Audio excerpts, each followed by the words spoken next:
Санаа миний шинэхэн бичлэг татсан мөрөл намайг сонсноо санаад ч байх ч. За өнөөдрийн бичлэгээр юу хийх гэлээ. За ерөн YouTube эхлэх болсон түүх ярих гэж бодлоо. За YouTube эхлэхээс өмнө би YouTube гэдэг бараг мэддгүй байсан. Нэг жоохон л үзэн. Гэтэ чаймыг их үздэг, ремиксийг үздэг, Mr.Nasty-г их үздэг.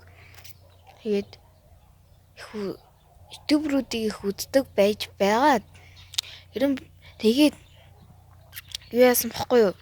Гэ жоохон хүмүүс их YouTube-руу гарч ирээд хин одоо гигээс дээр ч вэ? Жишээл гигээс дээр одоо тэр нэг 20,000 30,000 хүрчлээ subscriber. Тэгээд би ягаад ерөн YouTube хийж болохгүй гэж бодоод ерөн YouTube хийхээр шийдсэн. За YouTube шууд YouTube хэсгэлээгүй. Хамгийн анхлаа би TikTok дээр хаяг нэгээ TikTok дээр бичлэг тавьж эхэлсэн баггүй юу. Тэгээд бичлэг тавьж эхлээд аваа нэг хөөрхөн 10 нэг 20 хүрэх гэжсэн чинь юу яцсан? Устцсан.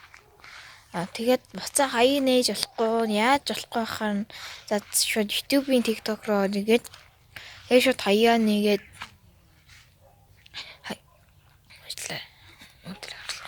хаяа нэгээ шууд тэрний TikTok-оос нэхэлсэн. Тэгээд дараа баахан бичлэг үзэж ягаад тэгээд CapCut-ыг ашиглаж бичлэгээ эдитлээд шууд YouTube дээр тавьдаг болсон. Тэгээд тэгэхгүй ерөөсө тавьж чадахгүй. Ерөн би CapCut-аас өөр ашиглах гэж үзсэн. Тэрийг ерөөсө ойлгохгүй. CapCut их тусалж илээ. Тэгээд та бичлэг таалагдсан бол лайк болон коммент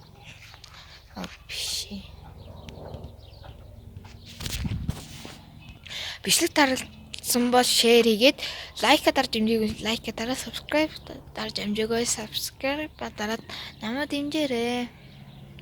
Баяртай. Дараагийн минь бичлэгийг дуустал нь үзсэн бол чи хөргөн шүү. Чигш. Таалсан. За одоо чихнээсээ дуусгацгаая. Миний бичлэгийг дуустал нь үзсэн чанд үнээр их баярлаа. Тэгэхээр юу илээ. Миний бичлэгийг дуустал нь үзсэн чанд үнээр баярлалаа. Дараагийн бичлэг хүртэл баяртай. Bye bye.